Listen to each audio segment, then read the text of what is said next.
Many of you may already know, in 2 days' time, on the 29th of Ramadan, we are set to witness a celestial event called a solar eclipse. And if you live anywhere between Southwest Texas and the Northeast of America, you are on something they call the path of totality, which is essentially you are going to witness the sun be completely blocked out by the moon.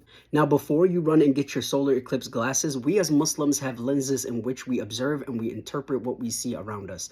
Those lenses being the Quran and the Sunnah. So what are solar and lunar eclipses in Islam? What did Allah subhanahu wa ta'ala command? What did Rasulullah teach his companions? And what opinion do the scholars of today hold? So what is an eclipse? Scholars explain that eclipse may be a sign or cause of something bad happening to people. They go on to say people do not necessarily know of the events which Allah causes to happen at the time of an eclipse, and though some people may know whilst others do not. It could be because of the Muslims' prayers that Allah wards off bad things which are only known to Him. The Muslims must submit to the ruling of Allah and act according to His Sharia and have faith in His wisdom because He is all-knowing, all-wise, may He be glorified and exalted. So what did Allah subhanahu wa ta'ala command and what did Rasulullah say about solar and lunar eclipses? Rasulullah said, the sun and the moon are two of the signs of Allah. They do not become eclipsed for the death or life of anyone. If you see that, an eclipse, then call upon Allah and magnify Him and pray and give charity. Now, I know there's a hadith out there that talks about the emergence of the Mahdi during an eclipse. That is also false according to this authentic hadith that Rasulullah says it has nothing to do with anyone's life or death or anything of that nature, but Allah knows best. An eclipse did take place at the time of Rasulullah, and when Rasulullah saw this, he basically commanded someone to call as-salatu jami'an, meaning to call to prayer, and then after they prayed, he explained to them their jahiliyyah beliefs to be null and void and explained what to do, i.e. pray, give sadaqah, and make plenty of dua.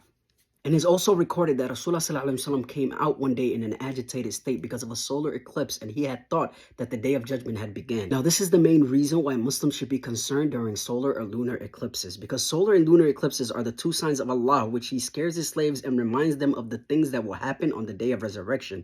In Surah Al-Takwir verses 1 and 2, it says, when the sun will be wound round and lose its light and be overthrown and the stars will fall. Again, in Surah Al-Qiyamah, verses 7, 8, and 9 also say, and the sight will be dazed, the moon will be eclipsed, the sun and the moon will be joined together by going into one another or folded up or deprived of their light. This is also the reason why the Sahaba used to hasten to pray during an eclipse, because if the hour did indeed come during an eclipse, then it would not do so at a time where they were negligent of their prayer. And if indeed nothing did happen during the eclipse, then they've lost nothing and just gained reward by praying. Important to note that the Muslims of that time had no way of knowing when an eclipse was coming.